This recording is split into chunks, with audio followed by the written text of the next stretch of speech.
It's the Real Estate Podcast, across every state, city and town of Australia. And welcome to another episode of the Real Estate Podcast, available on iHeartRadio every morning and also on Spotify and Apple and wherever you get your podcast from.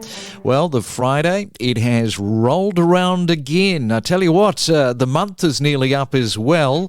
The 26th day of August. Spring is getting ever so closer. And coming up this morning, we are talking about finding that great location to live in with Rich Harvey, who is back. There are things that you need to be thinking about in this space and a lot of caution too on how you should approach it. So we'll talk about that very shortly. If you live in Canberra this morning, the time that it takes to sell your home has increased as the auction clearance rate has dipped to pre-pandemic lows. Yes, the Domain auction report for July revealed that the city's auction clearance rate hit its lowest point since April of 2020, reaching only 54.9% during the month, and that is down from 86.3% in July of 2021. From first home buyers to property investors and everything in between. Every morning on the Real Estate Podcast. Hey, if you're celebrating your birthday today for the 26th of August, have a great day. I see in the history books that on this day, Michael Schumacher makes his first Formula One debut. That happened on this day in 1991. And also Aussie Formula One racing driver Daniel Ricciardo yesterday said that he has no regrets and remains pretty proud of his time at McLaren despite his split from the squad coming up at the end of this year's Formula One season. And if you own a Mini, British Motor Corporation introduces the Morris Mini Minor, and that took place in 1959 on this day. And of course, it was only 10 feet long, but managed to squeeze in 4 passengers. We are just as addicted to property as you are. Every weekday morning from 6:30. It's the Main Centre Forecast with propertybuyer.com.au. All right, let's go around Australia and have a look at your weather today on this Friday morning. In Sydney, expecting some showers and a high of 18 degrees. In Melbourne, possible morning showers and your top of 15. Brisbane, good morning to you. Expect a mostly fine and sunny Friday and 22 is your forecast top. And in Perth today, another sunny day and your top of 21 degrees. It's the Real Estate Podcast across Australia, 7 days a week. Let's Talk Property, a podcast series with Rich Harvey. Well, there's a number of critical factors to consider when buying property, and one misstep can cost you plenty of lost value. And one of those critical decisions is around location. A location can often form the true value down the road when you come to sell your property.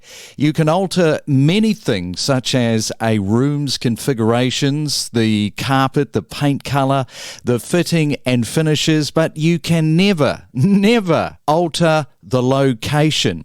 It's why most purchasers, when they start their search, start selecting a suburb to see if they can afford to buy into an area. People can choose to compromise on a house for the sake of a location. But what's the best way to find your ideal suburb? Well, to help unpack this, Rich Harvey is here, buyer's advocate and CEO of propertybuyer.com.au. And a very good morning, Rich. Here we are on another Friday. Came around lightning fast for me. What about you? Absolutely, mate. I was just thinking, my goodness, it's already Friday morning again. I can't believe it, but here we are and ready to rock and roll. Ready to rock and roll. That's the spirit. So we are talking about location. Location is absolutely crucial. How do you, Rich Harvey, help your clients pick the ideal suburb? What's the best starting point for you? Well, Craig, firstly, I just want to say everybody has their own individual definition of what is ideal and what an ideal suburb looks like for them. It's a very personal thing. But before buyers out there start scrolling through the internet and looking at listings, it's really important to take a step back, organise a family meeting or a meeting with your partner and go, what is it we want and where do we really want to live? So you've got to work out with your home what it needs to have so it suits you both now, in 5 years, and perhaps even in 10 years. A lot of people think, I've got to get this home. It's going to be my forever home. And it might be, but if you're a first home buyer, honestly, you're better off to just get a foot on the property ladder. Perhaps you're looking to buy an investment property and there's a whole set of criteria around what you need to look at. But if you're a home buyer, you've got to think really carefully about the space you need and all those sort of requirements. Who's going to be living with you both now? Are you going to be having babies in a couple of years and need a nursery? Are you going to have elderly parents come to stay with you? All those kind of things. Maybe, everybody these days wants the home office space. That's been a huge factor. A lot of it's about picking a location that's going to suit your lifestyle and your personal needs, Craig. And how do you pick the best types of property within a location? Yeah, again, that's a really personal thing that's going to be dictated a lot by your budget. But a lot of suburbs have a huge diversity of properties. They've got freestanding houses, townhouses, terraces, apartments, villas. And again, what suits your style? If you want the really chic inner city, new town vibe, then you'll be living in a terrace house. If you want the sprawling backyard on 1,500 square metres, you'll be buying a house in Warunga. So it really depends on, again, what your budget is. And picking the right property type, again, is very, very important because you've got to be able to adapt that space as you grow into it. The way to start is to reverse the process. And that's what we do with all of our clients. We start at that opening point. We get them to create a buying wish list, their preferences, we get to know them, and then we do a deep dive into what's really going to work. So we choose a bespoke location that's really going to satisfy their brief. And perhaps, Rich, explain about lifestyle suburbs. Some of our listeners might not know exactly what that means. Yeah, there's been a lot of talk about the flight to lifestyle. And what that means, it means picking a suburb that has fabulous amenities that fit your desired lifestyle. Like 20 years ago, Melbourne had a great cafe and coffee culture, much better than Sydney. And that cafe coffee culture has spread now far and wide to Sydney, Brisbane, and all the other capital cities and regional spots. So my big tip is not to start with an unwavering preconception around a particular suburb. You've got to think about, with lifestyle, public transport access. Where are the schools, the shopping centres, the parks and recreation, the waterways, the hospitals, the health facilities? Is it a low crime suburb? Does it have great restaurants and cafes? So think about all those things that create amenity. For me, I live on the northern beaches and it's just got fantastic amenity. I can be in the city in 20 minutes. I can be at the beach in 12 minutes. I've chosen a particular area that really suits my lifestyle. And I think for people out there these days who got up the property ladder, they're very much in favour of picking lifestyle suburbs, and they really enjoy and have a great sense of pride in that particular suburb. And what about demographics? Should people consider the demographics of an area to gain valuable insights into a location in terms of just schooling themselves up? Absolutely. I think, look, in many of our capital cities, we tend to find clusters or people groups of similar nationalities, or what we call tribes. So, for example, in Sydney, in Sydney's Cabramatta, you've got Vietnamese. In particular parts of Melbourne, you've got a lot of Greeks or Italians. So finding your cultural family group can be a significant driver, a significant criteria for a lot of people. And if you're from overseas, you should get to know where your tribe is and decide if you want to live with that or just live wherever you want to live. And I think considering the demographics is a really important step to finding what I call the right community that caters for your preferences and your lifestyle. I think, Craig, the worst thing that people can do is to blindly buy a property in a suburb you know very little about and to discover that you're surrounded by bogans and you just want to move out, right? I say to people, that's what we as buyer's agents do. We identify particular streets even within suburbs that are preferred compared to other ones. Because, as I say, the last thing you want to do is wake up next door and there's a bikie gang or, there's a meth lab next door. Yeah, so that's demographics. So that's really a key part. But let's have a look at statistics. How much reliance should people put on suburb statistics such as median prices, crime stats, as you've alluded to? Well, yeah, there's a bunch of data and there's a whole stack of websites out that'll give you every statistic under the sun about the suburb. For example, the Walk Score is a great website that gives you a score or rating out of 100 as to how close or walkable all of the key amenities are.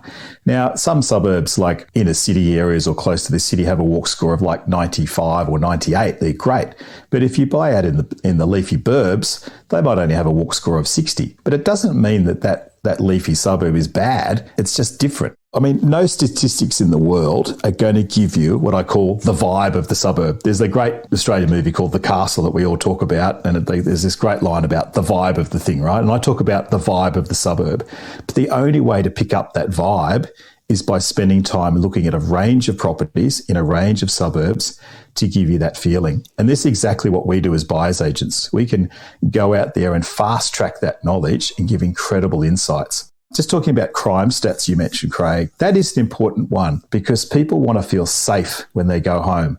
You know, in the suburb I live in has a very, very low crime rate, and we often leave doors open and go out for walks and things. I was in Alice Springs a couple of weeks ago, and there's no way you'd leave your doors open at night.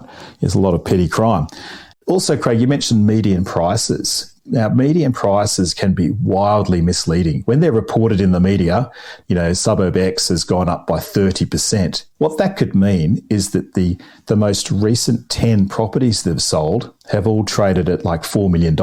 But what it does, it just reflects the value of the most recent batch of properties that have sold, and it doesn't reflect the longer term value of that suburb. So it's really important that people drill down beyond the statistics to get the on-the-ground information about what's happening and what that suburb's like. Now, there are suburbs that have a stigma attached to them or are going through that gentrification process. Now, what do you think people should do here? Should they be avoided or embraced? Oh, fantastic question about gentrification. Look, I'm an avid property investor and I'm highly in favour of buying in those suburbs that are going through change or gentrification. What that means is that they're going from an older down and out style suburb into a new and up and coming suburb. And that's because the old guard are moving out and the new guard are moving in. So there's a different demographic coming into that suburb. And I think it's definitely very much related to higher income earners moving into that suburb.